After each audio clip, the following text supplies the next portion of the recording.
အကောင်ဆုံးအဆောင်ရှောက်ဟာကံပဲဟုတ်လားကံသားလျင်ကိုယ်ပိုင်ဥစ္စာ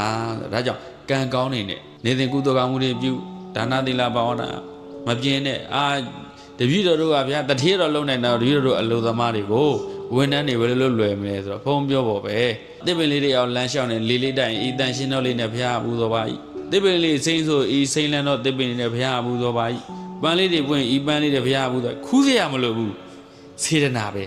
စေတနာဟံဘိက္ခွေကမ္မဝရမိရေတော်ကတ်တာပတ်စံကုန်လားမကုန်လျက်သစ်မီလေးဖွင့်ပြီးတော့ဘုရားကတ်လိုက်တာပတ်စံကုန်လား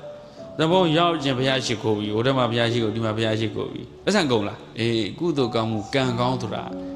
ဉာဏ်ရှိဖို့ပဲအရေးကြီးတယ်ဉာဏ်ရှိတဲ့သူကတာမန်လူထက်ပို့ပြီးတော့ကုသိုလ်ကောင်းမှုပို့ပြီးတော့အခွင့်အရေးပို့မြင်တတ်တယ် opportunity ခေါ်တာပေါ့ဟုတ်ပြီနော်ဒါကြောင့်ဘုန်းပြောတာပတ်စံမကုန်ဘူးနော်ကုသိုလ်နေတိုင်းတိုးမနေဘူးလားအဲ့ဒါလေးတွေကိုလုံးအေးအဝကန်ဒီပြန်စဉ်းစားငါကနေ့ကုသိုလ်ကောင်းမှုတွေဘယ်လောက်လုပ်ခဲ့ပြီဘာမှမလုပ်ရသေးရင်ရေတော်ထကတ်လက်စစ်မီလေးခဏဖွင့်အေးမီလျက်တင်မီနဲ့ဘုရားပူဇော်ပါ၏ဟုတ်လားအဲ့လိုလုပ်တတ်ရတယ်ဘုန်းတို့လမ်းမှာလျက်စစ်မီတွေထွန်းတယ်လျက်စစ်မီတွေဘုရားပူဇော်ပါ၏အဲကွန်းဖွင့်ထိုင်အဲကွန်းလေးနဲ့ပူဇော်ပါ၏လွယ်လိုက်တာဘာအရေးကြီးတော့ဉာဏ်လေးအရေးကြီးတယ်ဘယ်လိုမျိုးကုသိုလ်ရှာတတ်ဖို့လို့လဲ